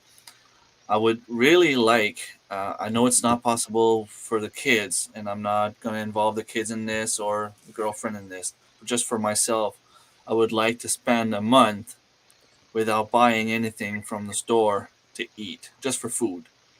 I will not use salt. I will not use ketchup. I will not use any of that stuff. Just for a month to see if I can do it. And, like, we'll see if I can get, without the technology, I guess, for a month. Because the stores good and challenge. yeah. That's a good this question, though, that are you looking at only surviving for a month on what you could grow or supply yourself? Yeah, I know it's doable because there's a channel in British Columbia that did it for a whole year, and I think they're still doing it. So it's something that's possible. I mean, I would eat fruits and vegetables for breakfast and lunch, and I mean, I have rabbits, chickens. We'll probably still have moose meat by then. Fish, I can have a good diet without really needing to go to the store. Of course, in my challenge, I will not put drinks in this because I mean, you even have to pay for water right now. So it's kind of, I mean, if you want milk, if you want water, juice, uh, beer, you have to pay. So I would not put liquid in this, but I would love to try that just to see if I could do it.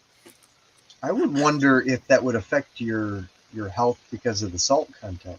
Because I know you need a certain amount of salt to be, have a healthy Yeah, system. but So if you eat fish, you would have salt in there.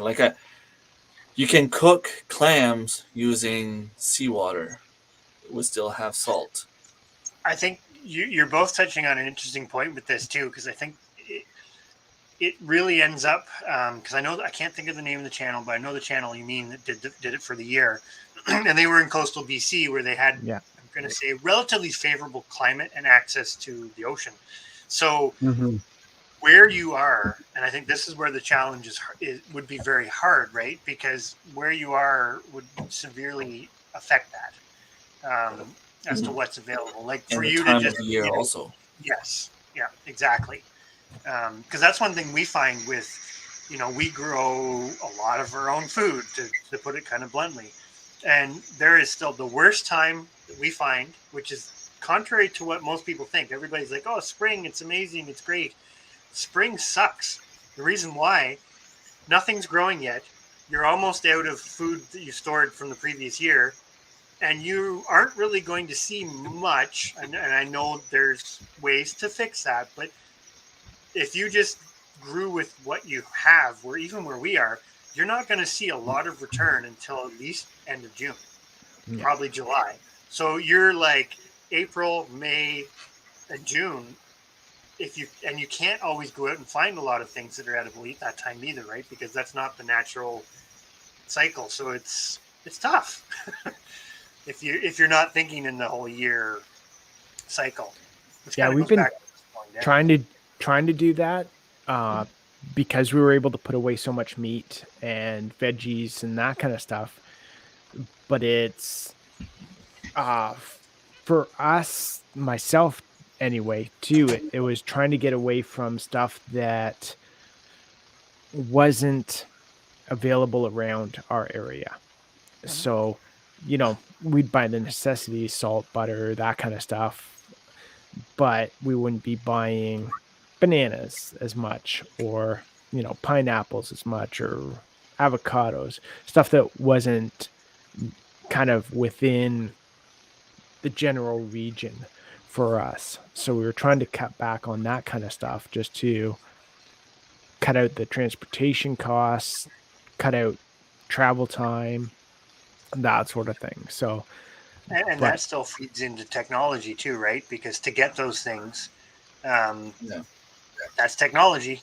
yeah, To get it Yeah. from Southeast Asia or South America to your plate, it's kind of a big deal. It's not a small feat, no, exactly. So, which is amazing in one sense we can do that, but it's also potentially a little crazy, and maybe this is a negative to hindering small scale production because I would say society's just become comfortable with that. I can think always we get are. it. Yeah. Mhm. I think, people are like, going to the grocery store and say instead of blueberries, which is kind of a natural product for us that, everyone should be eating all the time, for blueberries, strawberries, raspberries that grow in the wild here, blackberries, people might go, oh, no, I'm going to buy more pineapples or buy more dragon fruit or something else because it's available or different or that sort of stuff when, it's kind And of, once again, we're kind of dependent on the whole thing, whether we like it or not. Mhm. that's where, I think for all of us, we're trying to get back to that more natural state. Reduce You know, the dependencies. there's an interesting idea that I've been exposed to a couple times, and it's that each biosphere, the biology of the area, will produce what What you you need. need to eat. Like I was down the rabbit hole again on YouTube, and I found somebody saying that in the middle of winter there's not anything growing, but and you, especially up in the northern hemisphere like we are, you get less and less sunlight, which is less and less vitamin D, things like that. But if you go out, you can pick pine needles and make pine tea, and it's loaded full of vitamin D and the vitamins that you need. So the area around here is growing what you need to survive if you're in a survival mode to go look for it. Yeah. Or if you go to. And even again, eating organs from animals will provide you with a lot of the vitamins and minerals that you're not getting from other stuff. Hell, Yeah. for salt, I can just go out and lick the road. They put enough on it.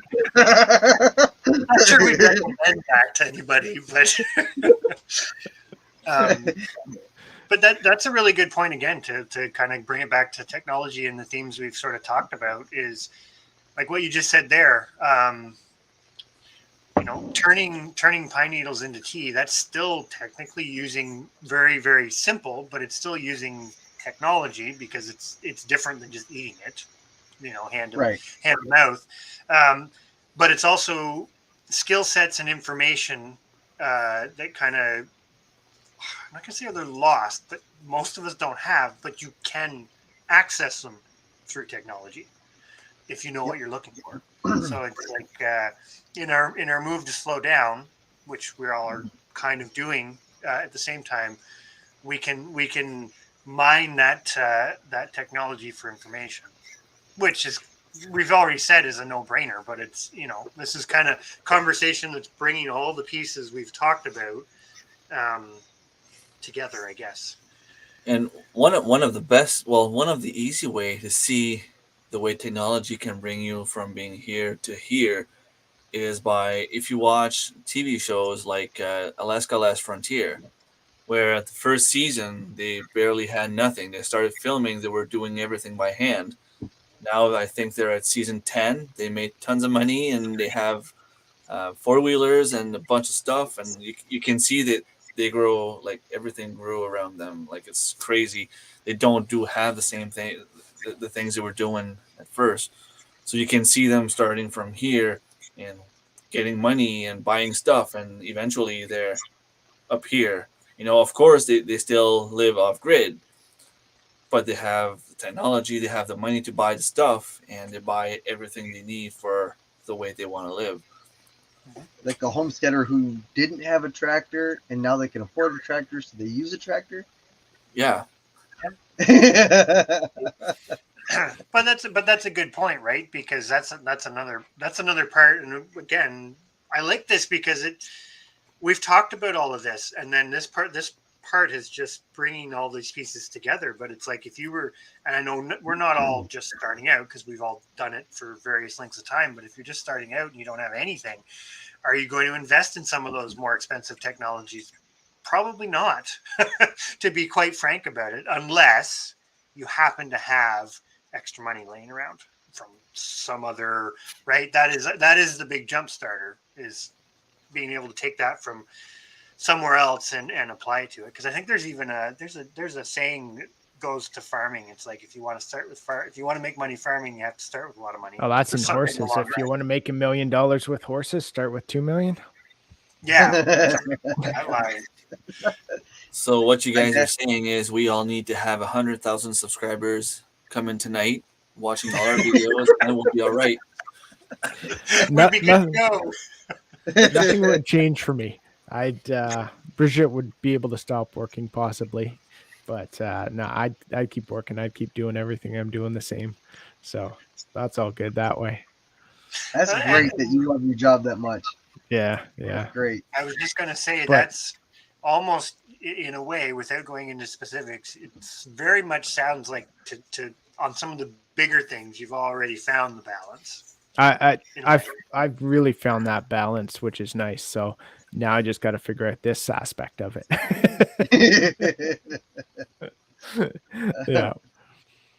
But it's funny you talk about like going out and getting a tractor and that sort of stuff. So for our situation, we were kind of able to justify it in the sense that with the property, we had someone come out and give us an estimate on how much it would cost the season to snow blow.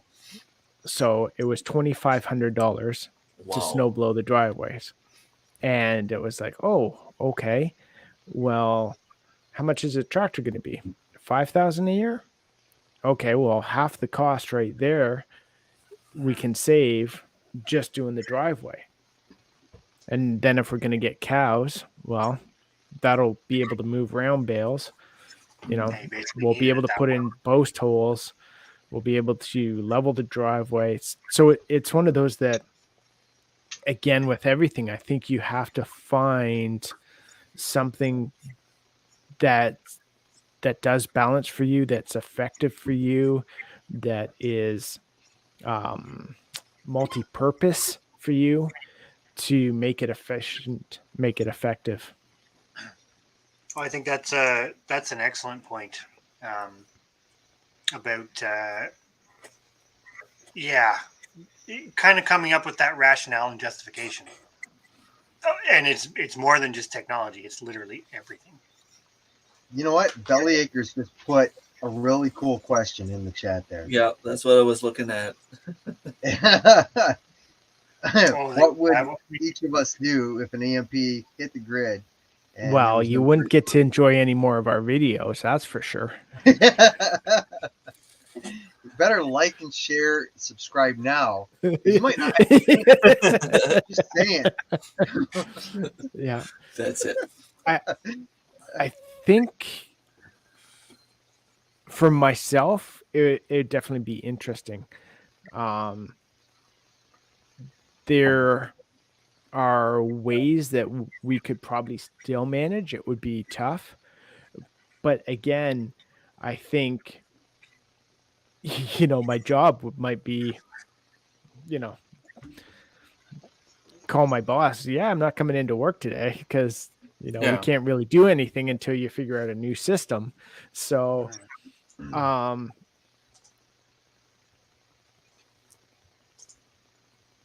there'd be as tough as it would be. I think in some cases it would actually be simpler, as weird as that sounds, because we wouldn't have to deal with a lot of the stuff we deal with now. Yeah. We wouldn't be wasting time on Facebook or doing YouTube, or many of us would probably be a little while trying to figure out how we're going to actually work. So how are you going to pay your mortgage, that kind of stuff. So everything would be in constant flux, I think, for at least a month or two, if not more. So the only thing would be, say if it happened tomorrow, my biggest concern would be feeding the cows. The chickens, the rabbits, and all that wouldn't be a big issue, but it would be getting hay for our cows would be the biggest issue we'd have to deal with. This is a conversation we've had in the family last couple of years, because I think it was 5-6 years ago, there was a big power outage in the peninsula not too far from here. And they spent, if I'm not mistaken, it was around 2 to 3 weeks without electricity. And everybody around was, people were going crazy. People were, gathering stuff to bring stuff there to them to help them, like firewood and stuff like that. And then we started thinking, I have an uncle that, I kind of see him as a nerd now. He kept telling me, I don't understand. People were not, okay, you might not be ready for stuff like that, but did everyone in the town or in the village around there, was everyone just really to the last piece of food in their freezer? Nobody was ready for a couple of days. It seems like from a day to another, everyone was out of food, everyone was out of firewood. I mean, you still had to warm up your place even if you had electricity, because people usually have 6-7 cords of wood. So we couldn't understand, what's the struggle? You have snow, put your food in the snow. You can manage to keep your food for a little bit longer. I mean, of course, there's stuff you can do, but put your resources somewhere else and do something else. When we were talking about that, I mean, my uncle told me, I have a wood stove here. I don't have one in my house right now. I can walk 5 minutes from here, and he has a big wood stove in his garage. I could go sleep there. It might not be perfect, but I would survive. I could cook on the wood stove. I could bring some stuff from here to eat there. You bring sleeping bags, you bring a couple of pillows. Of course, it would not be perfect, but if something like that happens, you need to think about survival and survive. Well, I'll let you go first, Mike. I was just gonna say, they were pointing it out in there too. Your water would go down because an EMP would knock the grid out. So you wouldn't be able to make those phone calls to your boss. You wouldn't have running water for some of us, There's tons of stuff that people wouldn't think of. And that's where I'm trying to get back to where I was at the old cabin, where I had, the solar system in. I had the wood stove hooked up to the water system. So it was all, gravity fed up to the water tank. And it heated our house. We cooked our food over top of it. If it went out tomorrow, I wouldn't have a whole lot that would change, other than, the lights or whatnot being on, because I'd go back to a generator if I could do that. If not, well, we've got candles. I've got the wood stove out there, right? Worst came to worst, I've got the goats that I could slaughter and eat, for a time. I'd have to definitely go hunt that fox, and I'll be eating him like a gourmet meal. But Yeah, you I mean, can melt snow to drink, to have water, and like, I mean, in the summer you have springs and streams everywhere around here in Canada, especially in Canada. I think we're the place where there's the most clean water in the world, so we'd be all right here. Well, Yeah, this is a there's really interesting sort of the, topic because I know. Oh, sorry, Darren. no, I was just gonna say, like, I don't think there'd be much again that for us that would change. It would be, you know, we've got the firewood, so we'd just be heating the house with the firewood more than normal. Um, water's accessible for us. We'd have to stick our freezers outside in the snow to keep them frozen, but it's like there are ways around what we have that we can make manage. I think I think it's good to our think immediate. about it. Oh, sorry. No, I was just Yeah, gonna say it's good to think about it and have it in mind, at least if it ever happens, you know what to do. our big thing here would be the water. We could get water out of the dugout that's in the sand pit if we absolutely had to, but we need to figure out some redundant systems for our well. That's kind of a no-brainer because, yeah, that would be our weakest link. Now, fortunately, most of our animals don't drink as much as the cows we used to have did, so it would still be a problem. Um, but I think it was 1998 was the sort of the big ice storm in eastern Ontario. Pretty sure that was the year. And I remember living through that when I was a teenager, and I think we were like 3 or 4 weeks without power, if I remember correctly. And it was exactly that. We had a fireplace, and basically everything came up into that room. It was even though it was not a huge house, but big enough. You shifted how you lived, to Yeah. put it kind of bluntly. And I think you've all got a good point too about Canada in the winter. There's some really big hurdles to Canada in the winter, as far as you need to keep yourself warm and that sort of thing. But as far as food storage and that, as long as you're not getting the drastic freeze thaws, you're actually pretty good because you can just put it outside, and Yeah. as long as something doesn't come and eat it, it will stay. I mean, that's how they used to do it, right? You hung the deer or you hung the cow in the woodshed until it thawed out, and then you canned everything like mad because it was basically just one huge frozen hunk of meat. So we're a bit fortunate that way, but collectively, but it I certainly actually is. have a cooler buried out in the snow. Oh, it's a good idea Yep. Yeah, we've for been sure. looking into that option, but again, it's the temperature fluctuations that we want to try and avoid. And then it's the 5 feet of snow that, okay, so we bury something. Well, now I've got to keep that 5 feet of snow off it. So and I want it close to the house too, so we can access the food. So it's a little figuring out, but it's a project I've been thinking about as well. And I think it's all stuff that just doesn't just happen. I think this is we're starting to get into it. It's technology based, but we're kind of getting into the broader topic of basically prepping, right?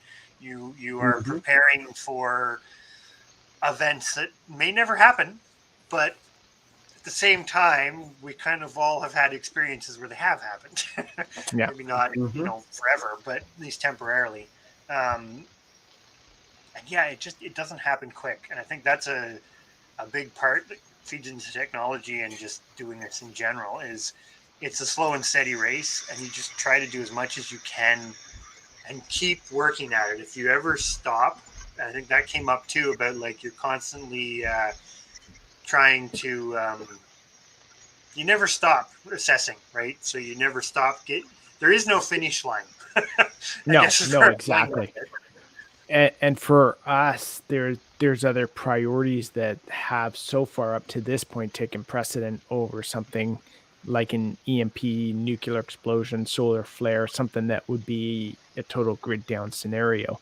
It's the forest fires, it's that kind of stuff where we continue to work to kind of, prepare for that kind of natural disaster versus a solar flare or nuclear explosion or something like that, where,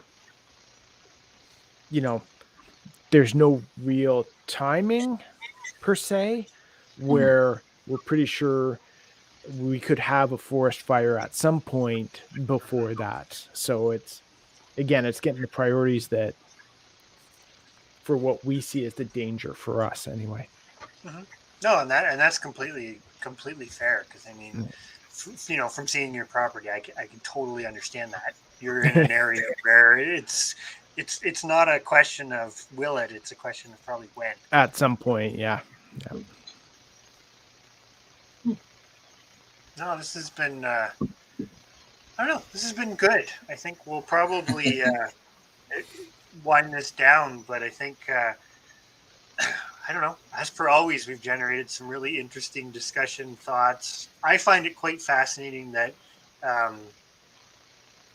the connectedness of the conversation, right? Like, we've gone off in parts of it that don't connect super great, but then when we kind of come to the end, it's like, well, this point that we talked about at the beginning now is linked to this point that we're talking at the end, and I think that's important. That's an important theme. I think the themes are important with this, because for those of you who are in the chat and that maybe missed part of the beginning, we identified it kind of early that there's no answer. There's no one answer that is a one size fits all solution or answer to this. So, yeah, immersing yourself in that gray area is not a bad idea, because it gives you food for thought as to, like you said, Darren, you've put some pretty good thought into like the fire hazard, because that's the most tangible, real threat in that situation. But that doesn't mean that the others couldn't happen. It's just exactly. It's everyone has priorities and what they can do and what they can manage, and it's one of those where what priorities stand out the most to you. That's where you have to focus your time and energy for us anyway. So there's tons of stuff I'd love to do, but there's other stuff that comes first for us right now. So, and that's a big piece of where it's going to be. There's going to be a different outcome for everybody, because everybody's going to have a different set of variables. Like, we all live quite far from each other, right? In different environments, for lack of a better way to put it, that have different resources and stressors and all these other things that we have to consider. And even though we all still live in Canada, Eastern Canada even, it's not the same. No. Even if everything else is equal, we don't live in the same spot. So we've got zero fear of flooding whatsoever because of our location. So there's other people who say don't have fear of flooding or forest fires or train derailments or that sort of thing. They can focus on solar flares, EMP, that kind of preparedness, and probably have more knowledge in that kind of stuff as well. So they can do things that, for us, if, I'd love to be able to protect the tractor. I'd love to be able to protect the truck.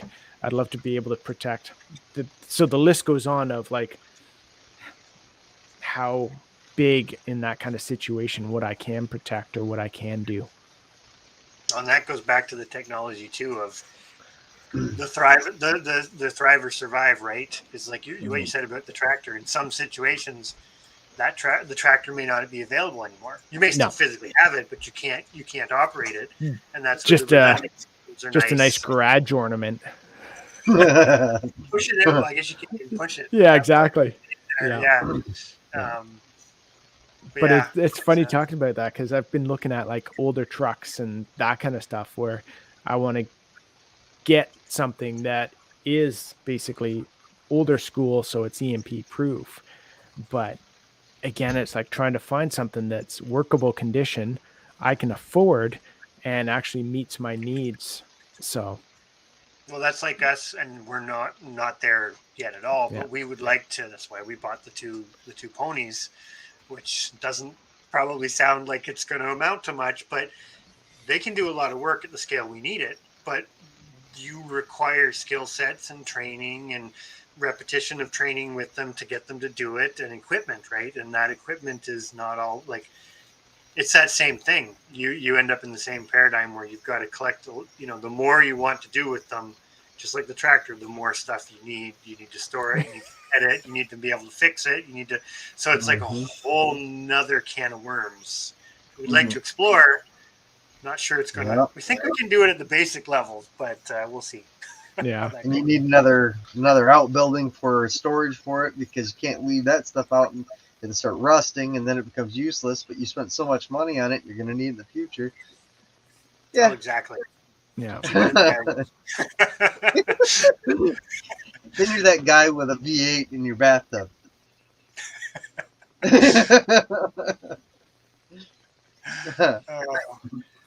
It's a slippery slope. All this technology and homesteading / growing your own food. That is for sure. Yeah. Anyways, I think we're almost 10:30, so we've been at it for a bit. I think we'll probably. I don't know if anybody has any sort of closing thoughts or not. I think we've kind of done that, sort of. But I think we'll definitely, for those of you that are in the chat, keep a lookout, because I think I can speak for all four of us here. We'd like to keep doing this kind of stuff. Oh yeah, definitely. Keep an eye out for more, and I think we'll keep the same format where we kind of rotate it switch around. on. Yeah. So we'll just make sure that everybody collectively knows it's going to happen, and we'll definitely looking forward to the next one. It's fun. Definitely, for sure. And hopefully other people find it interesting. If nothing else, it's some food for thought, or a thought for food, as it were. Yeah. That's going to be one of my new catchphrases. Yeah, and I mean, spring is going to come in summer, and we're going to have more subjects to talk about for sure. Oh, absolutely. We'll just We're gonna run into issues and be able to talk to you guys. no. I think this is the most social interaction I get all week. That too, yeah. Yeah. Well, it's funny. I just went down to the office Monday, first time in 2 years. So yeah, it was great Were to they see asking everyone. who you were? Like, why are you here? I almost forgot how to get there. Oh, that's funny. All right. Well, on that note, we'll for everybody in the chat, we'll talk to them later, and thank you to all of you for participating. These are always really good. I kind of feel like you leave it with a lot to think about, even though we've been doing it for X amount of time like that. I think that's a key thing. The learning never ends, and if you stop learning, it's probably not a good thing. Exactly, and it gets you thinking about other stuff, other things you need to do or want to do or need to plan to do. So it's great. Oh, exactly. Yeah. But yeah. On that note, we'll talk to everyone later, and Everyone. yeah, everyone have a great night and a great rest of the week. And thank you for joining us.